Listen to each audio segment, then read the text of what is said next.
প্রেম স্পৃহা। লেখনীতে অলকানন্দা ঐন্দ্রী। পর্ব ৬। সামনাসামনিই বসে আছেন আয়শান, আজহার খান, কবির সাহেব এবং পুলিশ ইন্সপেক্টর। আয়শান অবশ্য বিষয়টাকে খুব কঠিন হিসেবে দেখল না। কবির সাহেব কমপ্লেইন লিখিয়েছেন ঠিক, তবে আয়শান চোখ বুঝেই বলতে পারে খান বাড়ির ছেলেদের জেলে নেওয়ার সাধ্য উনার নেই। এটা ঠিক, তাদের পরিবারের মতো কবির সাহেবের সম্পদ প্রতিপত্তি, ক্ষমতাও কোনো অংশে কম নয়। তবুও যে আজহার খান বেঁচে থাকতে এটা সম্ভব নয় সে জানে। আয়শান হাসলজেন কবির সাহেবের দিকে চেয়ে হেসে বলল, আঙ্কেল, আপনার কাছে কি প্রমাণ আছে যে আয়রান রোজকে তুলে এনেছে? প্রমাণ যদি থেকেও থাকে তবে আমি বলব আপনার মেয়েও আমার ভাইকে ভালোবাসে, সে জেনে বুঝেই বিয়ে করেছে। আমরা তাকে মোটেই জোর করিনি আঙ্কেল। কবির সাহেব তেতে উঠলেন। আয়শানকে উনি মোটেই সহ্য করতে পারেন না। বড় মেয়ে ডেইজিকে উনি একটু বেশিই ভালোবাসেন, যার দরুন আয়শানের প্রতি জন্মেছে তার এক অদৃশ্য ক্ষোভ, রাগ। কবির সাহেব রেগে ফেটে পড়ে শোনালেন, তুমি চুপ করো আয়শান। আমি তোমার সাথে কথা বলছি না বেয়াদব ছেলে। আমার বড় মেয়ের জীবনটা তুমি শেষ করেছ ওই কোথাকার কোনো তুলে আনা এতিম মেয়েটাকে বিয়ে করে। আমার ডেইজির কোনো দিক দিয়েই পৌঁছাবে না ওই মেয়ে। আয়শান এবারে রেগে চোয়াল শক্ত করেই চাইল। শক্ত কণ্ঠে বলল, কালও বলেছেন আমি ছিলাম না বলে কিছু বলিনি। কিন্তু আজ আমার সামনে আমার বুকে ছোট করে কথা বলবেন তা তো আমি মেনে নেব না। ও কোথাকার কোনো তুলে আনা মেয়ে নয়, আয়শানের স্ত্রী। মনে রাখবেন এটা। পরবর্তীতে ওকে ছোট করে কথা বলার আগে এটা মনে রাখবেন অবশ্যই। এখন ছোট ভাই এর শ্বশুর বলে সম্মান দেখাচ্ছি, রোজ আর ডেইজির বাবা বলে সম্মান দেখাচ্ছি, আমার বাবার বন্ধু বলে সম্মান দেখাচ্ছি। পরবর্তীতে দেখাব না গি। কবির সাহেব ফের তেতে উঠলেন। আজহার খানকে বলে উঠলেন, আজহার, তোর ছেলেকে এমন বেয়াদব বানিয়েছিস, বউয়ের হয়ে সাফাই গাইছে ও। আয়শান উঠে দাঁড়াল। বলল, মনে হচ্ছে আপনার আসলেই সম্মান পেতে ভাল লাগছে না আঙ্কেল, অসম্মান করতে বাধ্য করবেন না আমায়। কবির সাহেব দাঁতে দাঁত চাপলেন। বললেন, বেয়াদব ছেলে। আমার বড় মেয়ের জীবন শেষ করে এখন আমার ছোট মেয়ের জীবন শেষ করতে উঠে পড়ে লেগেছ। আয়শান ছোটশ্বাস ফেল। কণ্ঠ শান্ত রেখে বলার চেষ্টা করল, ছোট মেয়ের জীবন নষ্ট করতে আপনি উঠে পড়ে লেগেছিলেন আঙ্কেল। খুব তো রাগ পুষেন বড় মেয়ে ভালোবেসেও আমায় পেল না বলে। তো ছোট মেয়ে যে আয়রানকে ভালোবাসত তা জানতেন না? জেনে বুঝে অন্য ছেলের সাথে বিয়ে দিতে যাচ্ছিলেন কেন? সুখে থাকত তখন আপনার ছোট মেয়ে? কবির সাহেব রাগে ক্ষোভে বললেন, আজহার, তোমার ছেলেকে সাবধান করো। ওর ভাগ্য ভালো যে ওকে আমি জেলের ভাত খাওয়াইনি 2 বছর আগে ঘটে যাওয়া ঘটনার কারণে। আজহার খান বিষয়টা মেটাতেই চাইলেন। মিটিয়ে নেওয়াই তো ভালো। যেভাবেই হোক ছেলে মেয়ে দুটো বিয়ে তো করে ফেলেছে। এখন 2 পরিবারের সম্পর্কটা ঠিক করে ফেলাই তো ভালো। তাছাড়া 2 পরিবারের সম্পর্ক ভালো হলে 2 পরিবারেরই ভালো বাদে ক্ষতি হবে। সেটা সামাজিক হোক, আর্থিক হোক বা ব্যবসায়িক। আজহার খান ছোটশ্বাস ফেললেন। সমস্তটা ভেবেচিন্তে শান্তস্বরে বললেন, কবির, বিষয়টা মিটিয়ে ফেললে ভালো নয়? আগের বারও আমরা আলোচনায় বসতে চেয়েছিলাম। ডেইজির সাথে আয়জানের বিয়েটা হোক চেয়েছিলাম। অথচ তুই তো তা করলি না। সম্পর্ক শেষ করলি। ডেইজিকে অন্য জায়গায় বিয়ে দিলি। আমরা তো কিছু বলিনি এতে কবির। তোকে দোষারোপ করিনি।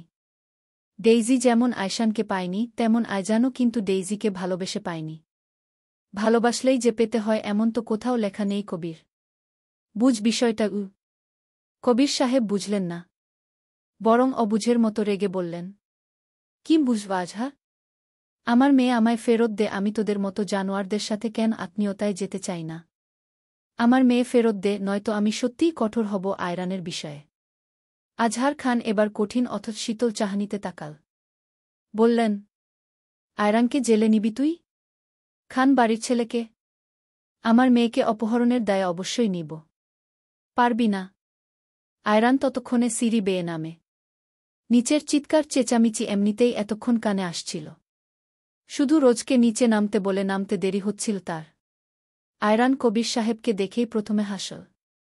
সোফায় বসে একদম কবির সাহেবের মুখোমুখিই বসল সে, পর মুহূর্তেই আজহার সাহেবের দিকে চেয়ে হেসে বলল, বড়াব্বু, আমি একটু জেল ঘুরে আসতে চাই। তুমি নাকচ করো না। শত হোক শ্বশুর আব্বুর চাওয়া। আজহার সাহেব ভ্রু কুঁচকালেন। দ্রুত বললেন, মানে? তোমার বন্ধু যে চালটা দিল তাতে উনাকে সফলই হতে দিন। একটু তো খুশি হতে দেওয়া উচিত উনাকে। এই বাড়ির ছেলে জেলে যাবে? গেলাম না হয়। আজহার সাহেব বললেন। আয়রান হাসে। বলে, বড়াব্বু, বউ অপহরণের দায়ে জেলে গেলে কষ্ট হয় না, ভালোবাসা বাড়ে।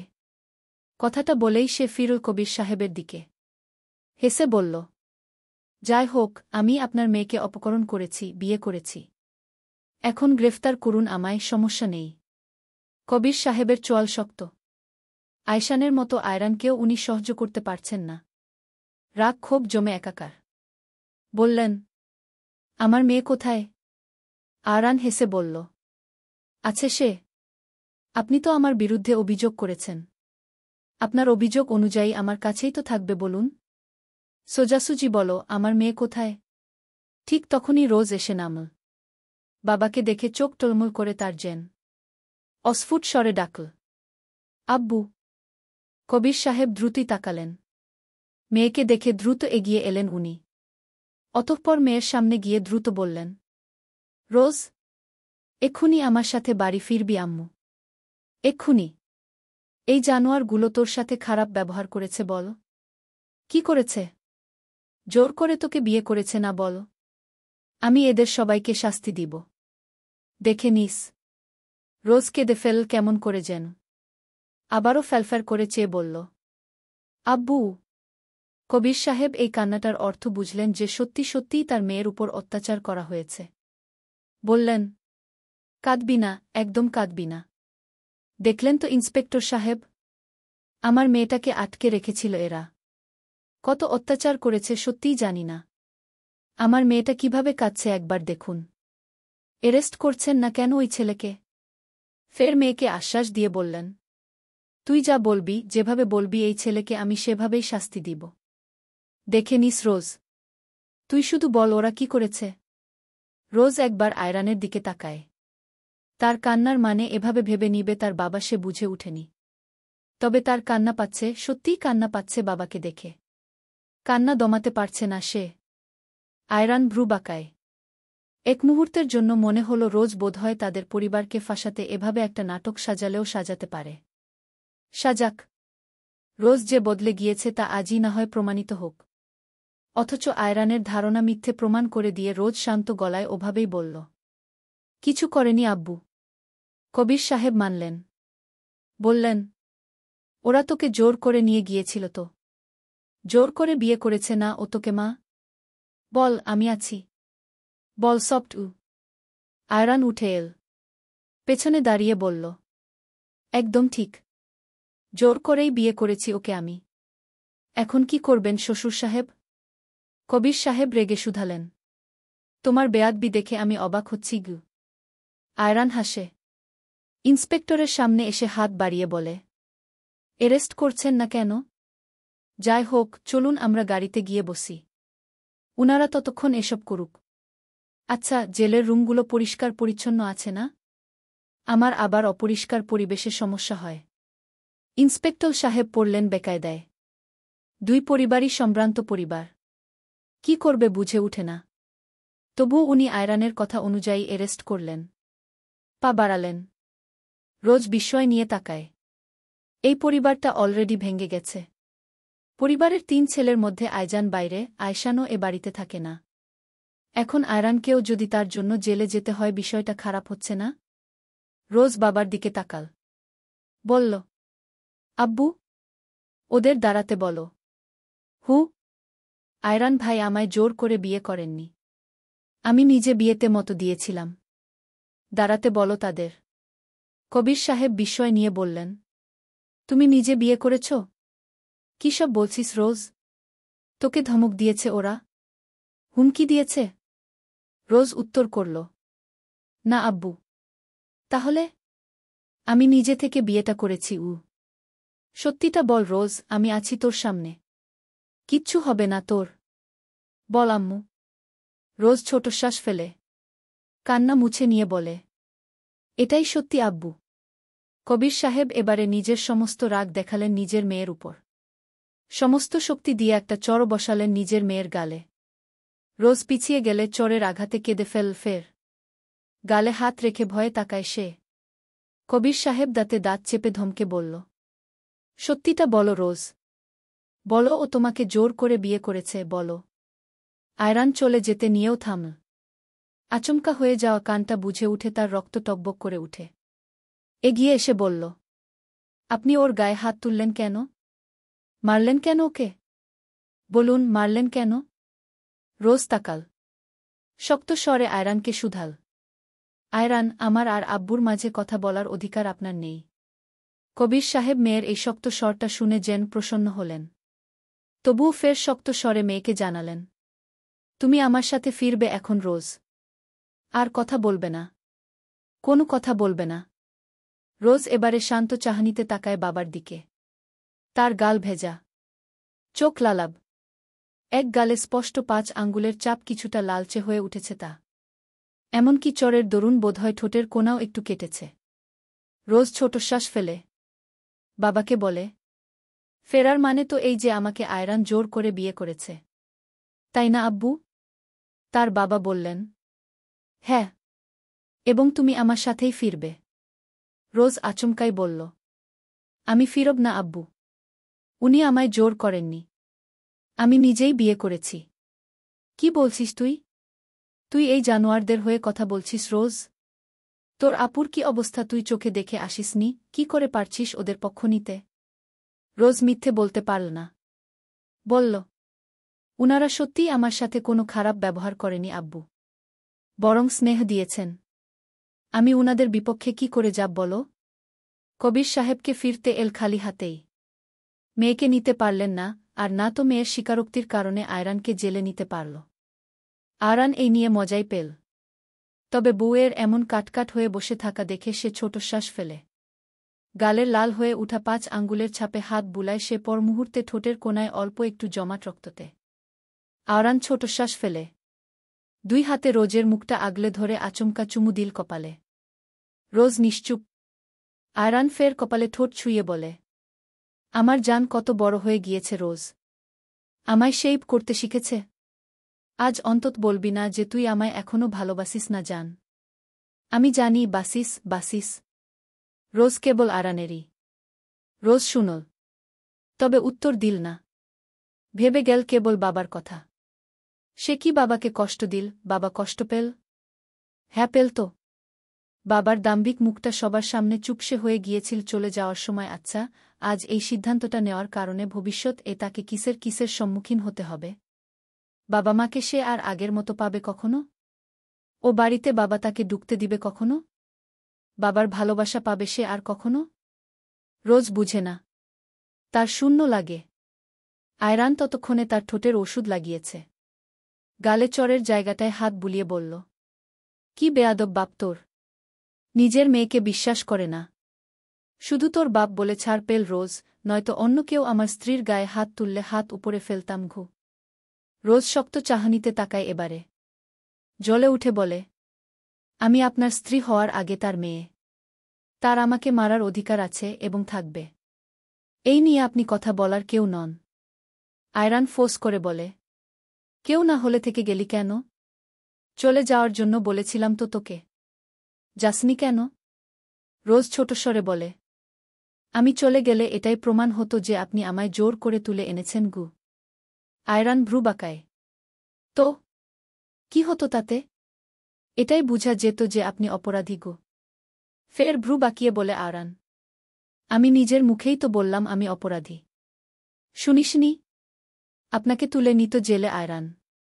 আব্বু খুব রেগেছিল, আপনাকে সত্যিই জেলে নিত। তাতে কি? তুই চাসনি আমায় জেলে নেওয়া হোক? শাস্তি তো আমার প্রাপ্য, তাই না রোজ? তোকে তুলে এনেছি বলে কথা। রোজ নির্বাক তাকিয়ে রইল। আয়রান হেসে বলল, তুই আমায় ভালোবাসিস এখনো জান, না চাইতেও প্রমাণ দিয়ে ফেলেছিস। রোজ এবারে অস্বীকার করল। বলল, না গি। ভ্রু বাঁকাল আয়রান। বলে, তবে আমি চাইছিলাম না আপনাদের পরিবারটা ভাঙ্গুক। আমার জন্য এই পরিবারের একটা ছেলের জেল হোক চাইছিলাম না। এই কারণেই যাইনি। আয়রানের হাসিটা মিইয়ে গেল। হুট করে শান্ত ভঙ্গিতে চেয়ে বলে, এই জন্যই আমার পক্ষ নিলি? Very good. তবুও এই পরিবারের প্রতি তো তোর ভালোবাসা আছে বল জান। এইটুকুই যথেষ্ট। রোজ তাকায়। শুধুরে পরিবারের প্রতি না, আয়রানের প্রতিও তার ভালোবাসা আছে। সে এটা অস্বীকার করতে পারে না, তবে কিছু রাগও আছে। রোজ ছোট শ্বাস ফেলে বলল, আয়রান? হুই। আইজান ভাই তো এখন স্বাভাবিক, তাই না? শুনেছি ওখানে একটা মেয়ে উনাকে অনেক ভালোবাসেন, মেয়েটাকে মেনেছেন কি? উনারা বাড়ি ফিরে না কেন? আইজান ভাইয়ের আম্মুও ফিরে না। আবার আয়শান ভাইও এই বাড়িতে থাকে না। সবটা আমাদের পরিবারের সাথে শত্রুতার জন্য? রোজের কণ্ঠটা উদাস। আয়রান তাকায়। ছোট শ্বাস ফেলে বলে, হঠাৎ এসব ভাবনা? এমনি। আয়রান একটু হাসল। পরমুহূর্তেই চলে গেল নির্বে। আয়শান তৈরি হয়ে নাস্তা করল। পেশায় সে ডক্টর। তবে মাঝে মধ্যে বাবার সাথে বিজন্যাসের প্রসঙ্গে পারিবারিক বিজন্যাস দেখতে হয় তাকে। আয়শান খাবার টেবিলে বসেই দেখতে পেল তুলিকে। বাইরে যাচ্ছে। আয়শান পেছন থেকেই ডাক দিল, কোথায় যাস? তুলি তাকায়। একটু আগের কবির সাহেবের কথাগুলো সে রুম থেকেই শুনেছিল। এমন অহরহ এই বাড়ির মানুষের থেকেও কথাগুলো শুনতে হয় তাকে। অথচ তুলি কিন্তু ডেইজির সাথে প্রতিযোগিতায় নামতে চায়নি। ডেইজি ভালো না, ও এটা জানতে চায়নি। তুলি তো এসবে জড়াতে চায়নি। তাকে জড়ানো হল। অতঃপর দিনরাত সে অযোগ্য, এই কথাটা তার মাথায় যে যার মতো ঢুকিয়ে যাচ্ছে। তুলির ক্লান্ত লাগে। কখনো কখনো মনে হয় এই বাড়ি ছেড়ে সে কোথাও পালিয়ে যাক। অথচ যাওয়ার মতো জায়গা তো তেমন তার নেই। তুলি ছোট করেই বলল, ভার্সিটিতে। আয়শান উঠে দাঁড়াল। তুলির দিকে এগিয়ে এসে বলল, আমিও হসপিটালে যাব, একসাথেই যাওয়া যাক। তুলি এবারেও শান্ত গলায় উত্তর করল, হু। অতঃপর পায়ে গোয়ে বাইরে দাঁড়ায়। আয়শান আসতেই আয়শানের সাথে সাথে গাড়িতে উঠল। তুলি বরাবরই চুপচাপ হলেও আগে তবুও আয়শানকে সমীহ করে কথাবার্তা বলত। অথচ এখন তুলি নিজ থেকে কথা বললেও বলে অভিযোগ শোনাতে। আর বাকি সময় আয়শান যেভাবে যা বলে চুপচাপ তাই শুনে। শুধু আয়শান না, এই পরিবারের যে যেটাই বলুক তাই তুলি চুপচাপ শোনে। আয়শান এই পরিবর্তনের জন্য নিজেকেই দায়ী করে। সে মনে প্রাণে চায় তুলি আগের মতো হয়ে যাক। আগের মতো। আয়শান গাড়ি চালাতে চালাতেই আচমকা এই বিষয়ে বলল, তুলি, তুই কি স্বাভাবিক হবি না আর? তুলি তাকায়। উত্তর করল, স্বাভাবিক তো আয়শান ভাই। আয়শান ছোট শ্বাস ফেলে, স্বাভাবিক না। আয়শানের এই তুলিকে কোনোভাবেই স্বাভাবিক লাগে না। তুলি আগে অন্তত পরিবারের মানুষগুলোর সঙ্গে তো মিশত, এখন তো ওদের সাথেও তেমন মিশে না। মনে হয় ও এই পরিবারে কর্মরত। যে যাই বলছে তাই করা, সবার প্রয়োজন বুঝা যেন ওর দায়িত্ব। আয়শান বহুবার বলেছে এই নিয়ে। তুলি হেসেছে বিনিময়ে প্রতিবারই। আয়শান এসব ভেবে ফের বলল, কিন্তু কোথাও একটা আমার কাছে তোকে নিষ্প্রাণ লাগে। মনে হয় কেমন যেন এই বাড়িতে পড়ে থাকতে হচ্ছে বলেই পড়ে আছিস তুই। যেন এই বাড়িতে তোর আপন কেউ নেই। কেমন যেন আমাদের সকলের কথায় উঠবোস করছিস। অথচ তুইও এই বাড়ির একজন, যে কোন কিছুতে তোর নিজের মতো কথা বলার অধিকার আছে। তুলি কারোর সাথে খুব একটা কথাও বলিস না। তুলি চুপই থাকলে এসব শুনে। অতঃপর কিছুটা সময় পর বলল, বুঝলাম। আয়শান দীর্ঘশ্বাস ফেলে। এতগুলো কথা বলার বিনিময়ে শুধু বুঝলাম কথাটা সে ডিজার্ভ করে? একটা সূক্ষ্ম রাগও হয় যেন। তবুও শান্তস্বরে বলল, তোর এই নিখুঁত পরিবর্তনের পেছনে দায়ী আমি, তাই না? এখন বল, কি করলে সবটা স্বাভাবিক হবে? আমি চাই তুই আগের মতো হয়ে যা, একটা সুন্দর লাইফ লিড কর। তুলি হাসল এবারে। বলল, আমি আগের মতোই আছি আয়শান ভাই। আপনি বোধহয় ভুলে যাচ্ছেন আমি ছোট থেকেই এমন। আয়শান এরপর আর কিছুই বলল না। তার নিজের প্রতি রাগ হচ্ছে। আয়শান শান্ত, গম্ভীর মানুষ। খুব একটা রাগ প্রকাশ করে না। আজও রাগ প্রকাশ করতে পারল না সে। নিশ্চুপে গাড়ি চালায়। অতঃপর অনেকটা সময় পর তুলির ভার্সিটির সামনে এসে গাড়ি থামাল। ঠিক এই মুহূর্তে এসে তার মনে হলে তুলিটাকে আবার কবে দেখবে জানে। আবার কবে বাড়ি যাবে কে জানে। সে বাড়ি যায় না তুলির অসুবিধা হবে বলেই। কোথাও গিয়ে আজকাল তুলিকে দেখলেই তার অসহায় লাগে, নিজেকে, নিজের প্রতিই রাগ হয়। তবুও দিন শেষে তার এই মেয়েটাকে দেখতে ইচ্ছে হয়। টিনেজদের মতো ভার্সিটির গেইটে এসে দাঁড়িয়ে হলেও একবার এই মেয়েটার মুখ দেখতে ইচ্ছে হয়। অথচ তা হয়ে উঠে না নিজের ব্যক্তিত্বের কাছে হার মেনর। আয়শান তুলির দিকে তাকাল। নেমে যাচ্ছে ততক্ষণে তুলি বলল, আস্তে নাম। তুলি নামল। আয়শান ফের বলল, আজ রাতে আর বাড়ি ফিরব না। যাচ্ছি। তুলি জানে আয়শান বাড়ি এলেও ৩-৪ মাস পর কোনো প্রয়োজনে বাড়ি আসে, তারপর প্রয়োজন মিটলেই ১-২ দিন থেকে আবার বাসায় ফিরে যায়। তুলি হেসে বলল, জানি আয়শানের ইচ্ছে হলো আরেকটু কথা বলুক, আরেকটু কথা বাড়ুক। কিন্তু কথা খুঁজে পেল। কেবল বলল, নিজের যত্ন নিস তুলি। তুলি বলল, আপনিও আয়শান হাসল এবারে। তুলি ততক্ষণে সামনের দিকে ফিরেছে। হাঁটা শুরু করেছে। আয়শান তাকিয়ে থাকল কিছুক্ষণ। অতঃপর একবার চোখ বুঝে শ্বাস নিল। পরমুহূর্তেই গাড়ি এগোল। চলবে। প্রেম স্পৃহা। লেখনীতে অলকানন্দা ঐন্দ্রী। পর্ব ৭। রোজ এই বাড়ি আসার পর বিষয়টা অনেকটা উৎসবমুখরই দেখাচ্ছে এই বাড়ির মানুষদের মাঝে। আয়রানের মা দুপুর থেকেই ছেলের বউয়ের জন্য বেশ কয়েক পদের রান্না করবেন বলে ঠিক করে নিলেন। আয়শানের মাও কল করে কথা বললেন অনেকটা সময় যাবৎ সবার সাথে। সবার মুখই হাসিখুশি। আয়রানের বাবা এবং বড় আব্বুও তাকে আজ বাড়িতেই থাকতে বলেছে। নতুন বিয়ে করেছে বলে কথা। অফিস গিয়ে কি কাজ? আয়রান হাসে কেবল এসব ভেবে। আয়রান নিচে বসে মায়ের রান্না দেখেছিল কিয়ৎক্ষণ। রোজও আছে। রান্না পারে না, তবে চেষ্টা চালাচ্ছে সাহায্য করার। আয়রান হাসে একবার চেয়ে। পরমুহূর্তে উপরে গেল কিয়ৎক্ষণ রুমে সময় কাটিয়ে আবার ফের যখন যেতে নিবে ঠিক তখনই দেখা গেল রোজ আসছে। আয়রান হাসল অল্প। রোজের ক্লান্ত ঘামে ভেজা মুখটা ওড়নার কিনারায় মুছতে দেখে বলল, তোকে পারফেক্ট বউ লাগছে জান। তুই কি কোনোভাবে সত্যি সত্যি এ বাড়ির পার্মানেন্ট বউ হয়ে যেতে চাইছিস রোজ?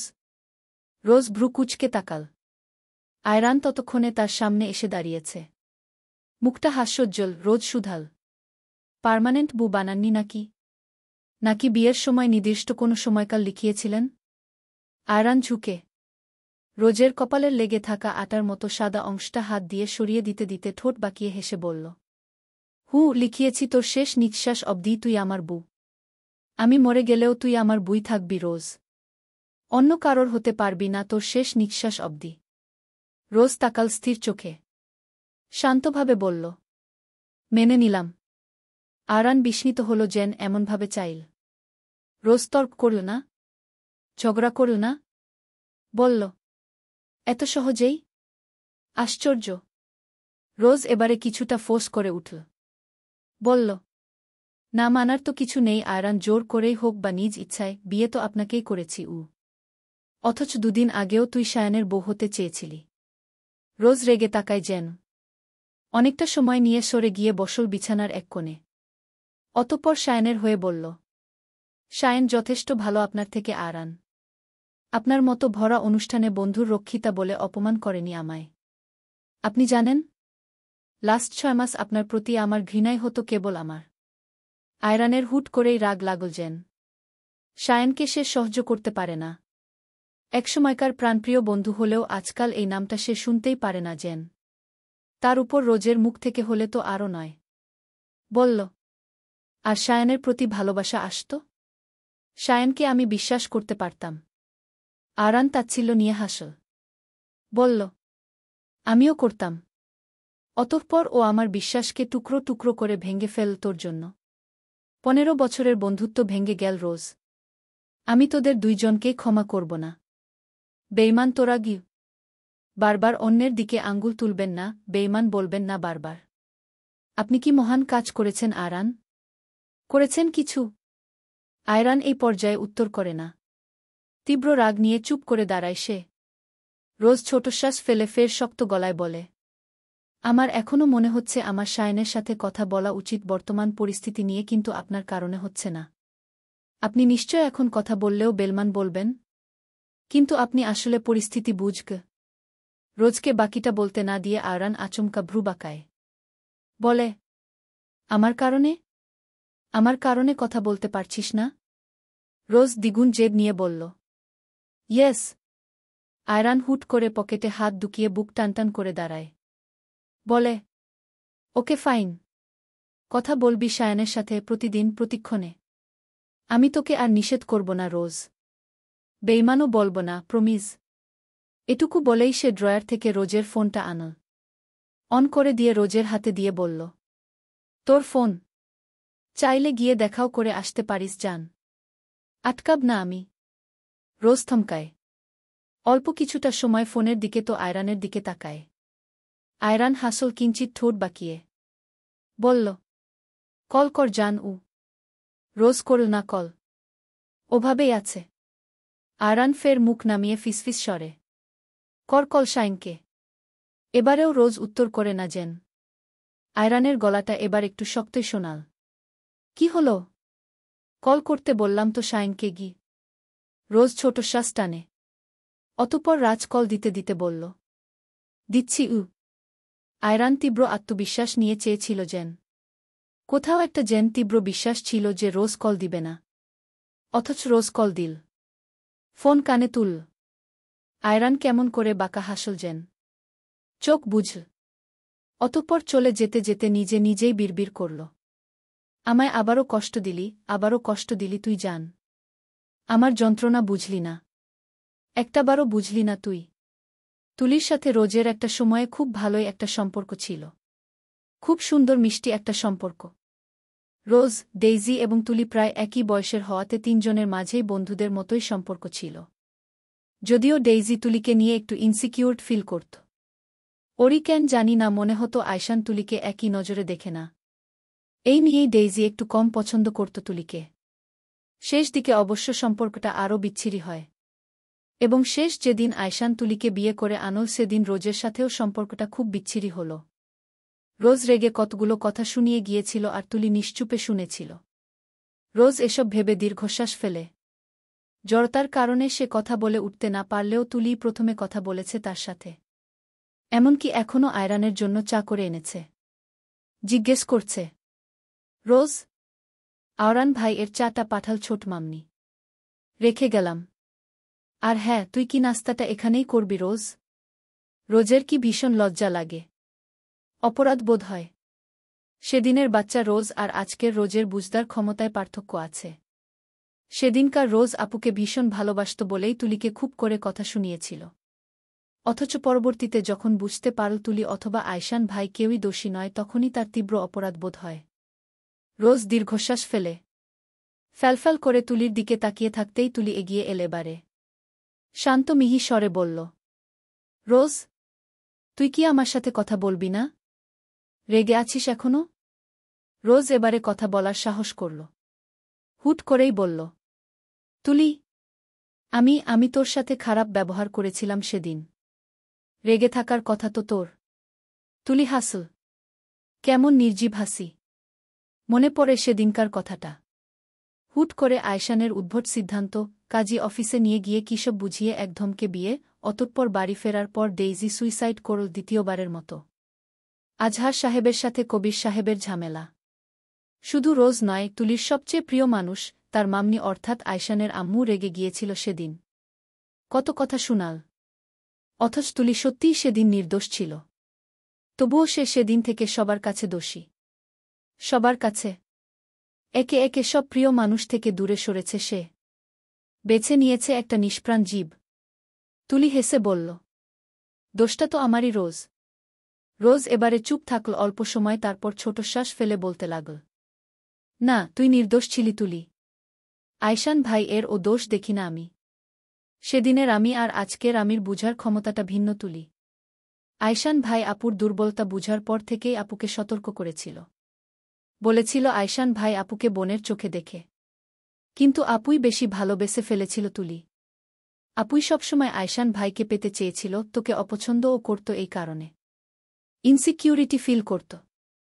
এরপর যখন আয়শান ভাই একদিন ডেকে নিয়ে বললেন উনি কাউকে ভালোবাসেন তখন আপু সুইসাইড করে ফেল প্রথমবার। সেবার আকস্মিক আবেগে ভেসে মেয়ের আবদার রাখতে আব্বু আজহার আঙ্কেলের কাছে দুই মেয়ের বিয়ের প্রস্তাব রাখলেন। আজহার আঙ্কেলও না বুঝে শুনে সেদিন রাজি হয়ে গেলেন। ভেবেছিলেন আয়শান ভাই এর তেমন বিপত্তি থাকবে না। তারপর আপুর মানসিক অবস্থা এইসেই চল। আয়শান ভাই সেসব না ভেবেই নাকচ করেছিলেন প্রস্তাবটা। আমার এখনও মনে আছে। কিন্তু আপুর পাগলামো দেখে আব্বু পাগলের মতো চাইছিল আয়শান ভাই আপুকে বিয়েটা করুক। করুক বিয়েটা। আসলে আপু আব্বুর বড্ড আদরের মেয়ে তুলি। ছোট থেকে যা চেয়েছে তা পেয়েছে। আর এই আস্ত মানুষটাকে আব্বু দিতে পারল না কেবল তোর জন্য, ওটা সেদিন বুঝলাম যেদিন আয়শান ভাই তোকে বিয়ে করে এনেছিল। এর আগ অবধিও আমি ভেবেছিলাম আপুর সাথে আয়শান ভাই এর বিয়েটা হওয়ার চান্স আছে। কিন্তু সেদিন যখন দেখলাম তুই আমার প্রিয় বান্ধবী আয়শান ভাই এর বউ, রাগ হল। তার উপর আপু আবারও সুইসাইড করল। অতসবের মাঝে আমি তোকে সেদিন অনেক কথাই শুনিয়েছি তুলি। পরে ধীরে ধীরে বুঝলাম আমি ভুল করেছি। ভালোবাসলেই পেতে হয় না, অপ্রাপ্তিতেও ভালোবাসা থাকে। যদিও আপু এখনও ভালোবাসে আয়শান ভাইকে, এখনও পাগলামো করে। তুলি ফ্যালফ্যাল করে তাকায়। এখনও ভালোবাসে? এখনও চায়? ইস, ডেইজি কতটা ভালোবাসত আয়শানকে। তুলির কষ্ট হয়।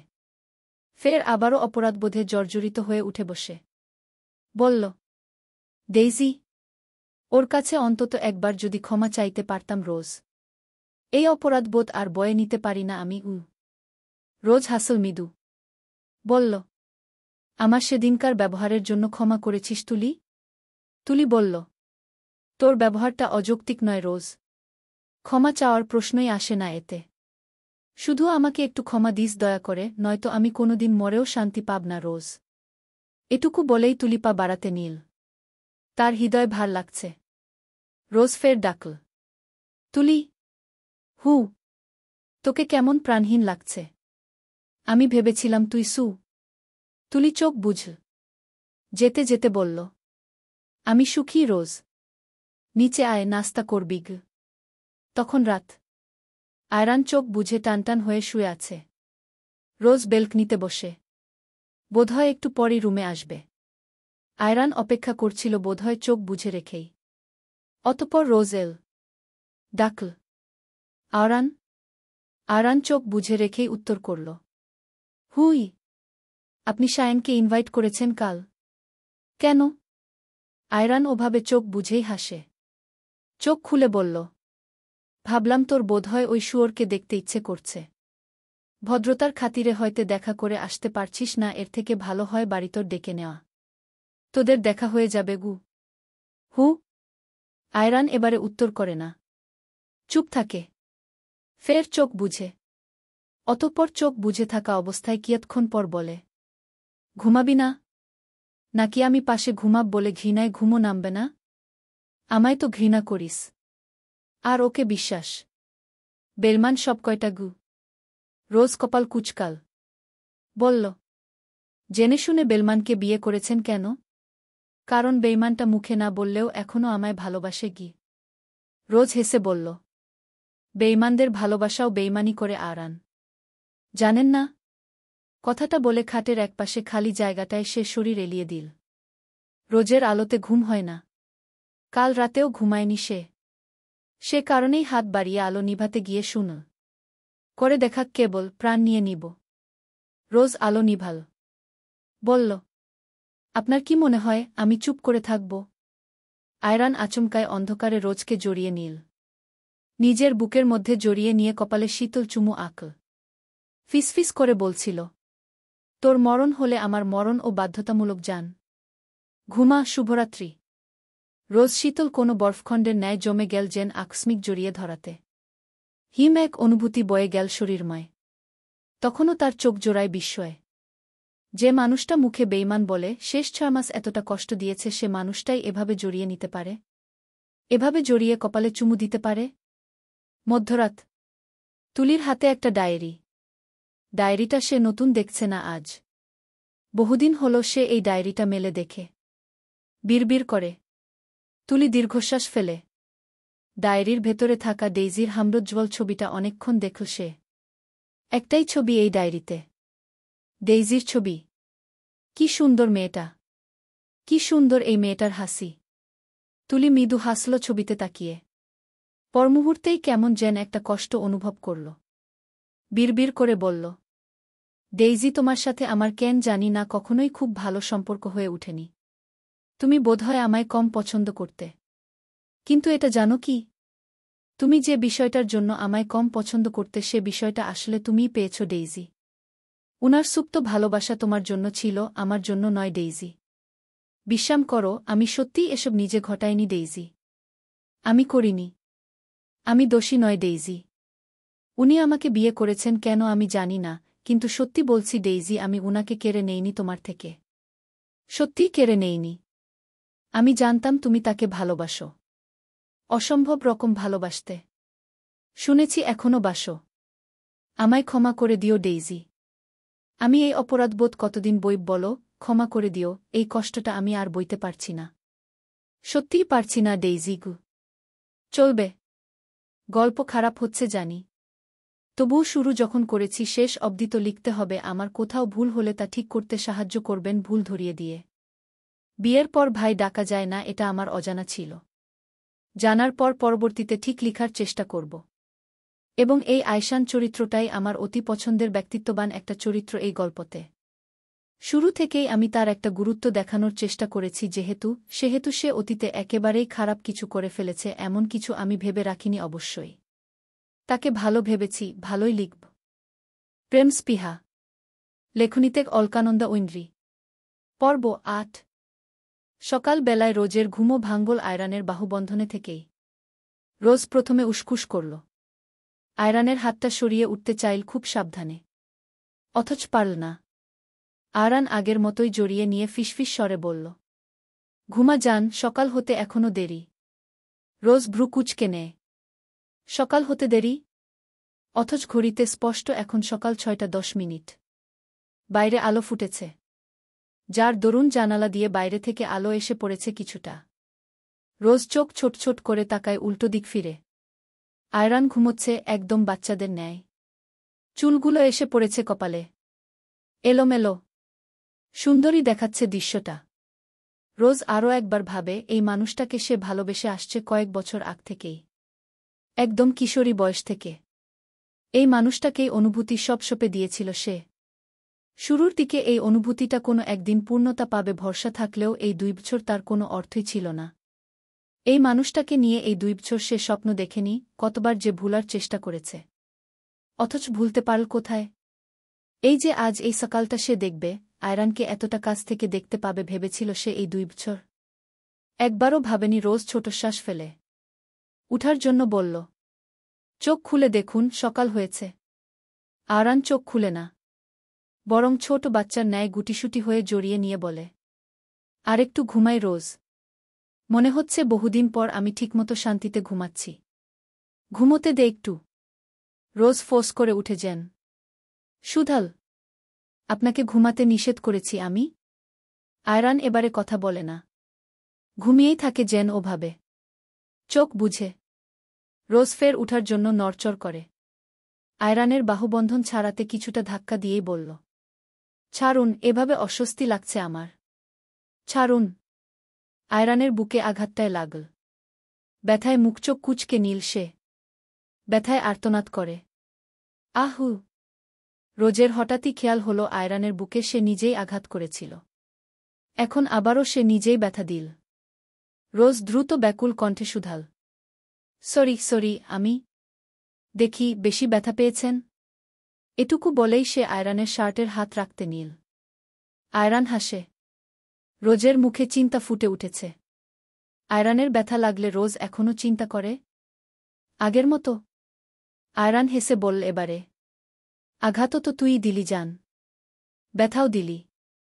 আমি সইতে পারব, সমস্যা নেই। তোরই তো দেওয়া ঘি। রোজ বড্ড অসহায় দৃষ্টিতে তাকায়। নরম কণ্ঠে বলল, আমি আপনাকে ইচ্ছে করে ব্যথা দেয়নি। আয়রান বলে, ইচ্ছে করেই তো দিস। রোজ কপাল কুঁচকে ফেলে। জিজ্ঞেস করে, কখন? বহুক্ষেত্রে বহু সময় তুই আমায় ইচ্ছে করেই হার্ট করিস। রোজও বিপরীতে বলল, এবারে আপনিও তো অনেক ক্ষেত্রে আমায় ইচ্ছে করেই হার্ট করেছেন আয়রান। অনেকভাবে অপমান করেছেন। প্রতিশোধ নিচ্ছিস তার? রোজ কাটকাট কণ্ঠে বলল, না। তাহলে? রোজ ছোট শ্বাস ফেলে বলে, কিচ্ছু না, বেশি ব্যথা পেয়েছেন। আয়রান হাসে। এবারে অন্য পাশ ফিরে চোখ বুঝে সে বলে, ঘৃণাই তো করিস আমায়, ব্যথার এত খোঁজ নিয়ে লাভ কি বল? রোজ এর উত্তর জানে না? জানে, কিন্তু উত্তর দিবে না সে। আয়রান কি রোজকে এতটাই নির্দয় ভেবে নিয়েছে যে সে আঘাত পেলে রোজ খোঁজ নিবে না? তুলি ভার্সিটি যাওয়ার জন্য বেরিয়েছে। রিক্সার জন্য রাস্তার মোড়ে কিয়ৎক্ষণ দাঁড়াল সে। সাথে আছে আয়রানের বোন কুহু। ও কলেজে পড়ে, কোচিং এ যাবে ও এখন। অন্য সময় হলে বাবা বা ভাই দিয়ে আসত।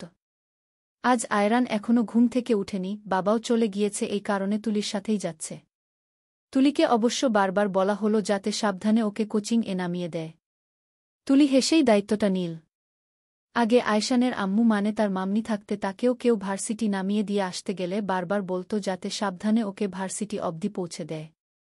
অথচ তুলি ছোট থেকেই মোটামুটি নিজের সব নিজে করতে পারত, নিজের খেয়াল নিজেই নিতে পারত, সে ভার্সিটিও একা একাই যাওয়া আসা করত।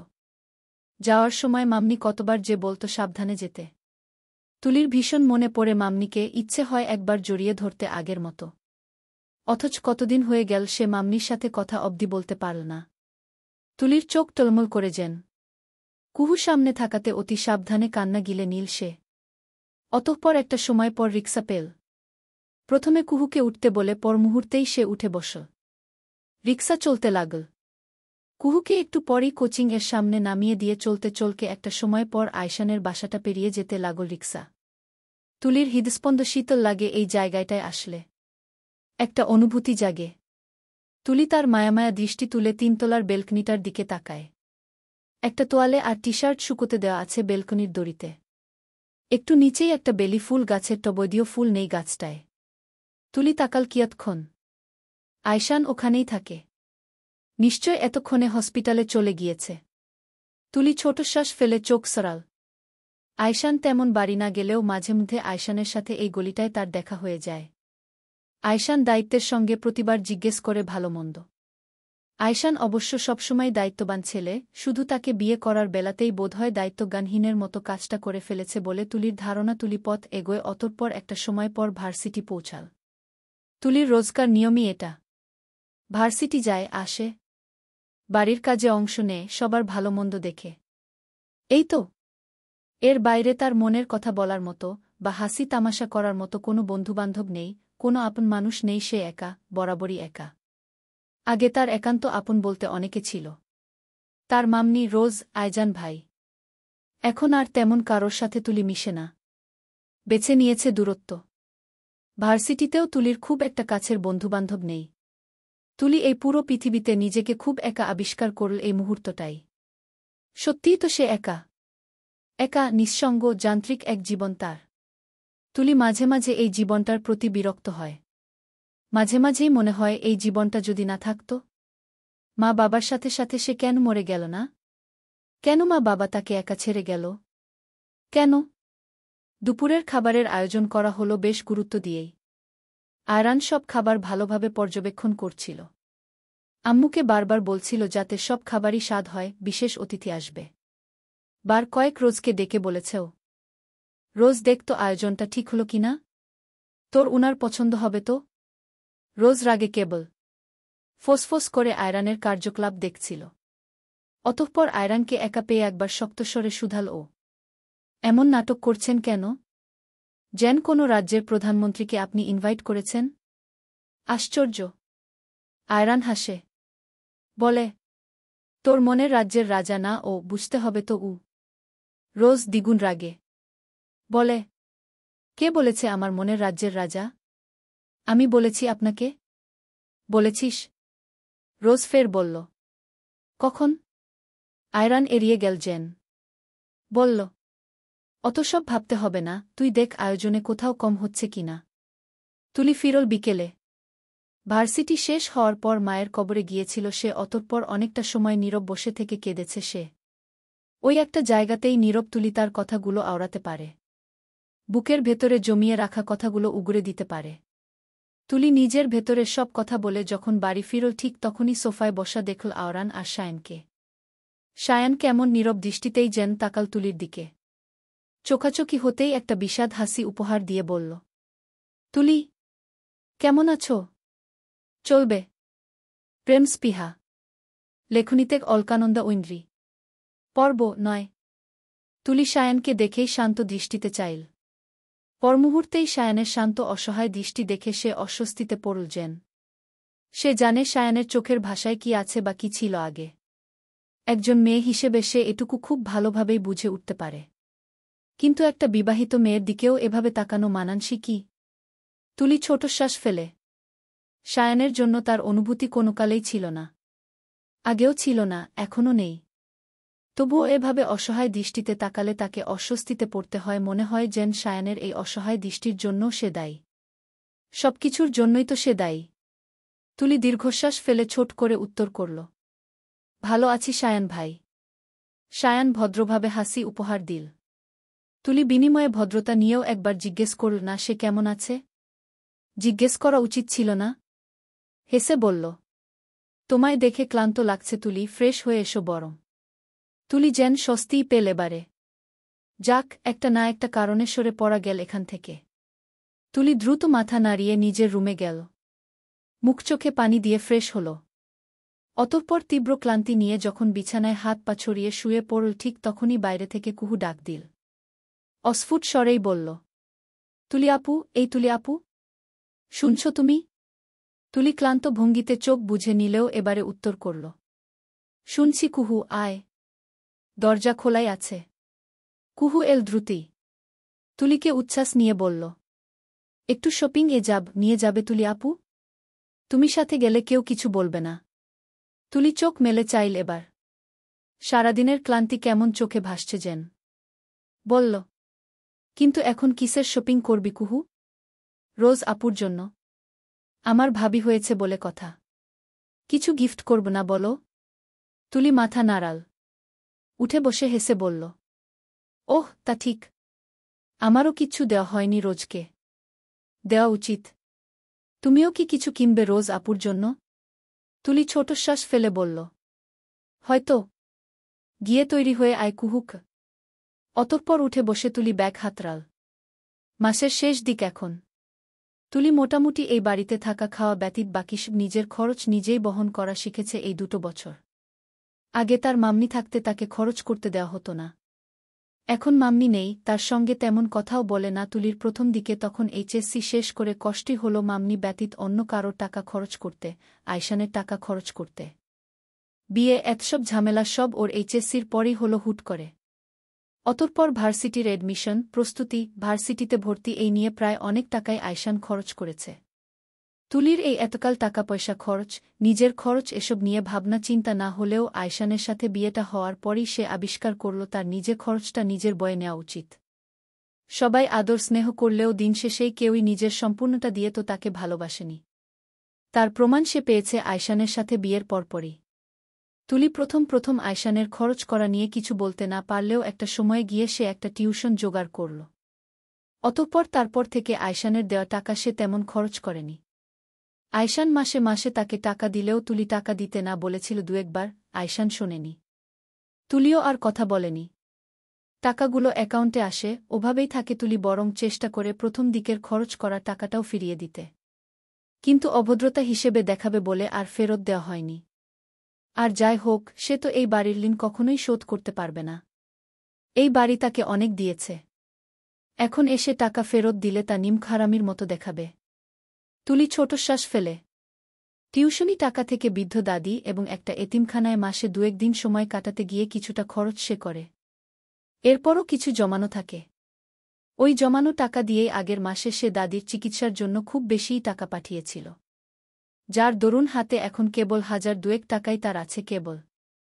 তুলি ওই টাকা দিয়েই উপহার কিনবে বলে চুল আছড়ে তৈরি হল। ততক্ষণে কুহু তৈরি হয়ে চলে এল। প্রথমেই জিজ্ঞেস করল, তুলি আপু, জানো, আমি আম্মুর থেকে 1015 টাকা এনেছি উপহার কেনার জন্য। আচ্ছা, তোমার বাজেট কত আপু, কি কিনবে? তুলি হাসল। বলল, বাজেট? উপহার তো বাজেট দিয়ে বিচার করে না কুহু, তাই না? কুহু দ্রুতই মাথা নাড়াল। বলল, হ্যাঁ হ্যাঁ অবশ্যই। তবুও জানতে চাইলাম আর কি। রোজ রুমেই ছিল। সায়ানের সাথে খুব একটা কথাবার্তা তার হয়নি। তবে আয়রানের সাথে খুব করে কথা হলো শায়নের। হয়তো এখনও শায়নের সাথেই কথা বলছে আরান। রোজ ছোটশ্বাস ফেলে। শায়নের কাছে শুনেছে ডেইজি পাগলামো করছে আবারও। রোজের মা মেয়ের জন্য এখনও চিন্তিত। আর বাবার কথা কী বা বলবে। রোজ এরপর থেকেই সিদ্ধান্ত নীল বাবার বাড়ি যাবে সে। সেদিন যায়নি মানে এই না যে সে পুরোপুরি আয়রানকে মেনে নিয়েছে। এমন নয়তো আয়রানের সাথে সংসার করার জন্য সে সব মেনে নিয়েছে। সে সেদিন মেনে নিয়েছিল কেবল আয়রানকে যাতে জেলে যেতে না হয় এই কারণে। আর এখন বাবার মাথা গরম নিশ্চয়। সেদিন সে যেভাবে বাবাকে যাবে না বলল এরপর নিশ্চয় ও বাড়ি ফিরলে বাবা তাকে বাড়ি তুলবে না আদর করে, রোজ ভাবে। ভাবতে ভাবতেই সে বুঝে না আয়রানও কি তাকে যেতে দিবে এত সহজে। রোজকে পালাতে হবে। কিন্তু এতগুলো মানুষের চোখে ফাঁকি দিয়ে পালাবে কি করে সে, এই জন্য শায়নকে বলেও রেখেছে যদি পালাতে নাই পারে সে তবে যেন ডেইজিকে নিয়ে একদিন কোনো রেস্টুরেন্টে আসে। সে দেখা করতে যাবে। কিন্তু এসব বিষয়ে আয়রান জানলে কি হবে সেটাই ভাবে সে। রোজ যখন এসবই ভেবে যাচ্ছিল ঠিক তখনই কেউ তার কাঁধে থুতনি ঠেকাল। রোজ কিছুটা চমকালেও পর মুহূর্তে বুঝে উঠে তা আয়রান। ভ্রু কুঁচকে পিছু ফিরে দ্রুত বলল, কি? আয়রান ও একইভাবেই বুকে হাত দিয়ে দাঁড়াল। বলল, কি জান? বারবার প্রমাণ দিচ্ছিস তুই বিশ্বাসঘাতক। কেন বল? এত সুন্দর করে ক্ষমা করছি, ভালোবাসা দিচ্ছি, পছন্দ হচ্ছে না? রোজ বিভ্রান্ত চাহনিতে তাকায় যেন। আয়রান হাসল। একটা গা জ্বালানো হাসি উপহার দিয়ে বলল, শায়নকে টেনে এক কোনায় নিয়ে গিয়ে কেন কথা বললি জান? তুই চাইলে আমি তোদের স্পেস দিতাম তো তাই না? রোজ ভ্রু কুঁচকে নিল। শায়নকে সে টেনে এক কোনায় নিয়ে যায়নি মোটেই। শুধু একপাশে গিয়ে কথা বলেছে। পরিবারের কথা জিজ্ঞেস করেছে। এটা বিশ্বাসঘাতকতা কিভাবে হল? রোজ বিরকাত হল যেন। কপাল কুঁচকে বলল, আপনি আসলেই অতিরিক্ত করছেন আয়রান। সবকিছুতে অতিরিক্ত ভাবছেন। আয়রান হাসে। আচমকায় এক হাতে রোজকে টেনে এনে নিজের সামনে আনল। ধারালো এক চাহনি উপহার দিয়ে শাসিয়ে বলল, আমার সাথে বিশ্বাসঘাতকতা করিস না রোজ। তোকে ছুঁয়ে বলছি জান, এবার যদি তুই আমার সাথে বিশ্বাসঘাতকতা করিস তবে তোর চোখের ওইটুকু অনুভূতির দিকেও আমি চাইব না। রোজ ফুঁসে উঠে যেন। বলল, বারবার বিশ্বাসঘাতক শব্দটা আমার ক্ষেত্রে ইউজ করছেন কেন? বলুন। আয়রান হাসল। বলল, কারণ তোরাই বিশ্বাসঘাতক। তোর বাপও বিশ্বাসঘাতক, তুইও। বছর দুয়েক আগে তোর বাপ বিশ্বাসঘাতকতা করে আমাদের পুরো কোম্পানি শেষ করতে চাইল আর এখন তুই বিশ্বাসঘাতকতা করে আমায় শেষ করতে চাইছিস। রোজ রেগেই তাকাল। বলল, আমার আব্বু বিশ্বাসঘাতকতা করেছে রাগে, প্রতিশোধ নিতে, কারণ এর আগে আপনারা বিশ্বাসঘাতকতা করেছিলেন আয়রান। আব্বু শুধু প্রতিশোধ নিয়েছিল কেবল। আয়রান হেসে বলল, প্রতিশোধ? খুব ভালোই পারে নিতে তোর বাপ। কিন্তু আমাদেরটা বিশ্বাসঘাতকতা নয়, প্রতিশ্রুতিভঙ্গ। যা বড় আব্বু ভুলবশত আয়শান ভাই এর মতো না নিয়েই দিয়ে ফেলেছিল। রোজ চাহনিতে চেয়ে বলল, আমার আব্বা সে প্রতিশ্রুতি পেয়ে আজহার আঙ্কেলকে চোখ বন্ধ রেখে বিশ্বাস করেই ভেবেছেন যে বিয়েটা হবে। কিন্তু হল না তো, বিশ্বাস তো ভঙ্গ হলই তাই না? আয়রান চুপ থাকল। অতঃপর কিয়ৎক্ষণ চুপ থেকে কেমন করে যেন হাসল। বলল, তৈরি হয়ে নে রোজ, একটু শ্বশুর বাড়ি ঘুরে আসব চল। মানে? তোর বাবার বাড়ি আর কি। যাবি না? রোজ ভ্রু কুঁচকায়। বলে, কেন যাবেন? সে কি, শ্বশুর বাড়ি যেতে পারব না আমি? তোকে কৈফিয়ত দিতে হবে আমার? এই 2 বছরে তো কখনো যাননি। হঠাৎ কেন যেতে হবে? আয়রান উত্তর করল, এই 2 বছর তো আমি ও বাড়ির জামাই ছিলাম না, ও বাড়ি আমার শ্বশুর বাড়ি ছিল না। তাই না? এখন ও বাড়ির মেয়ে আমার বউ। যেতে হবে না? রোজ শান্তস্থির দৃষ্টিতে তাকায়। অতঃপর বলে, ঝামেলা হবে জানেন আপনি। আয়রান বিনিময়ে বলল, এত ঝামেলা করে লাভ আছে বলো? একটাই তো বউ। রোজ আগের মতোই স্থির শান্ত ভঙ্গিতে চেয়ে থাকল। অতঃপর বলল, আমি বাবার সাথে তখন যাইনি মানে এই না যে আমি আপনাকে ভালোবেসে মেনে নিয়েছি আয়রান। জানেন আপনি? আয়রান হুট করেই ভ্রু বাঁকাল। চাহনি কঠিন করল। জিজ্ঞেস করল, জানিই তো কবে পালাচ্ছিস জান? রোজও ভ্রু বাঁকিয়ে তাকাল। উত্তর করল, সময় বুঝে। এভাবে তো আর আটকে রাখতে পারবেন না আরান। আর না তো আমি থাকব। আরান ও মাথা নাড়িয়ে বলল, তা ঠিক, আমি ভেবেছিলাম তুই আজ সায়ানের সাথে পালিয়ে যাবি। কিন্তু আশ্চর্যের বিষয় গেলি না? তার চেয়েও আশ্চর্যের বিষয় সায়ানের চোখ তোর প্রতি অতটা পড়তে তো দেখলাম না। কেমন যেন একটা উদাসীনতা। কাউকে যেন খুঁজছিল এ বাড়িতে। তোকে পাত্তা না দিয়ে এমন করছিল কেন তোর সায়ান? আশ্চর্যের বিষয়।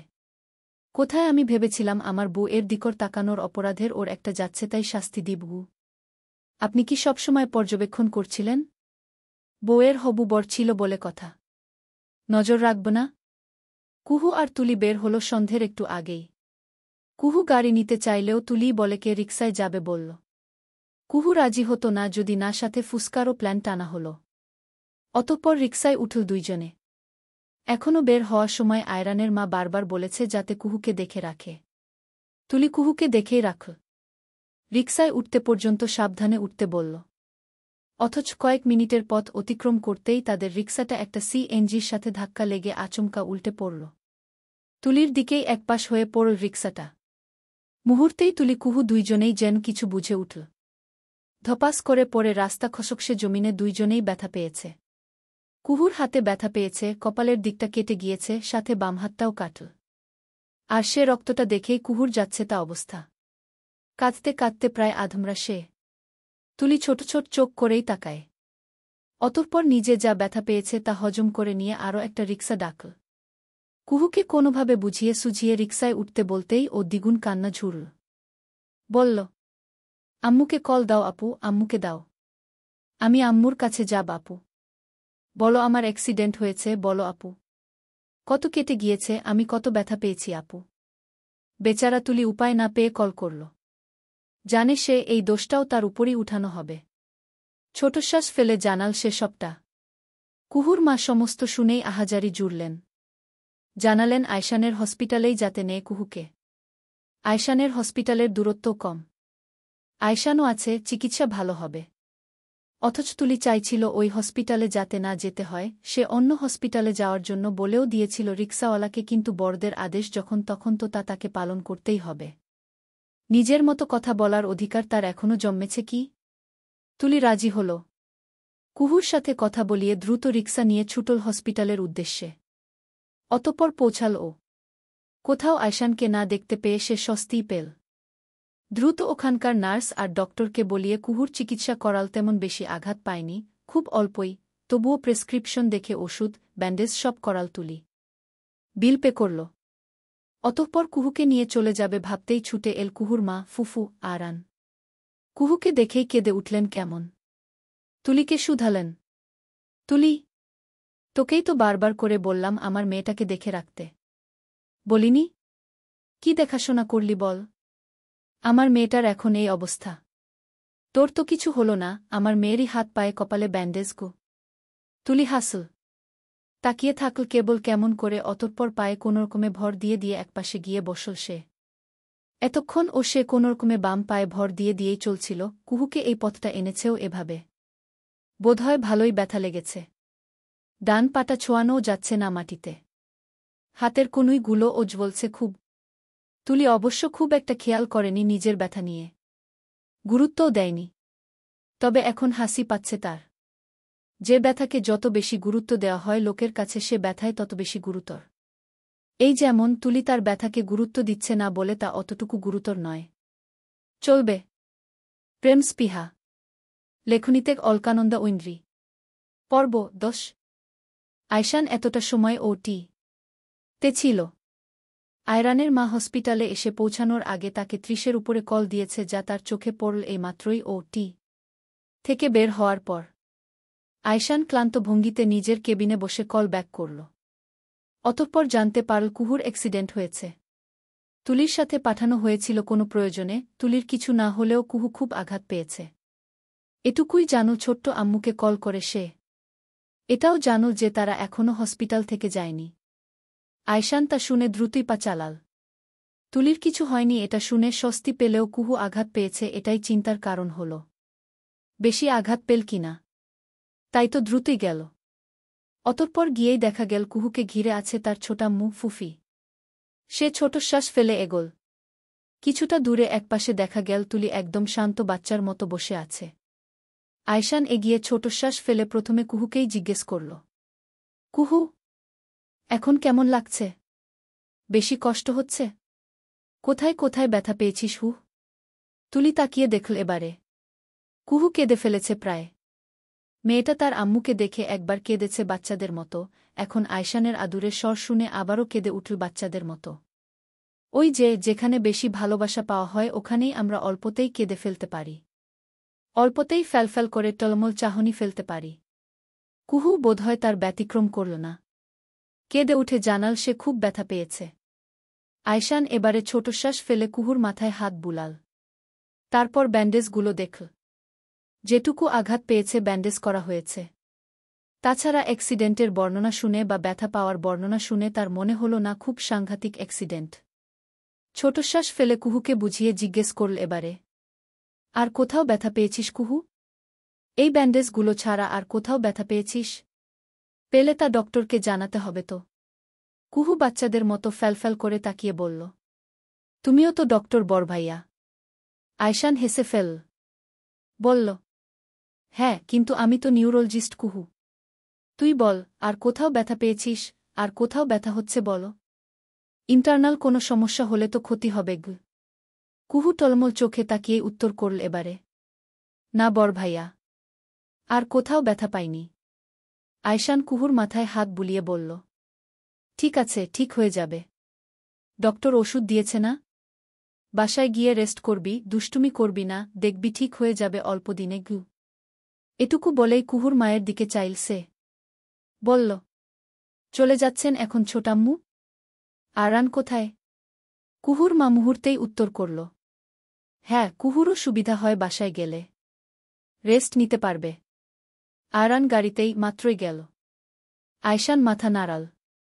জানাল, আচ্ছা, তাহলে রেস্ট নিক বাড়িতে গিয়ে। আশা করি সুস্থ হয়ে যাবে দ্রুত। কুহুর মা যেন নিশ্চিত হতে পারল না তবুও যে মেয়ে সুস্থ হয়ে যাবে। দ্রুত জানালেন, আমি আর তুলির সাথে কোথাও পাঠাব না আমার মেয়েকে দেখো।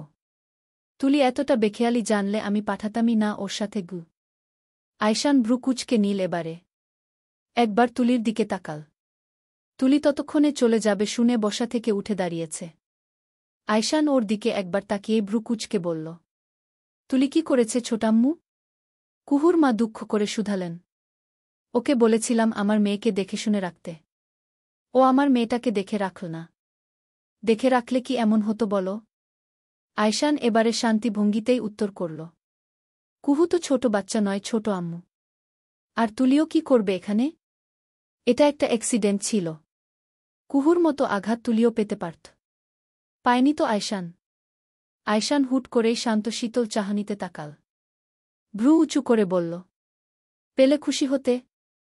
কুহুর মা যেন এবার কিছু রেগে গেল। সুধাল, কি বুঝাতে চাইছ?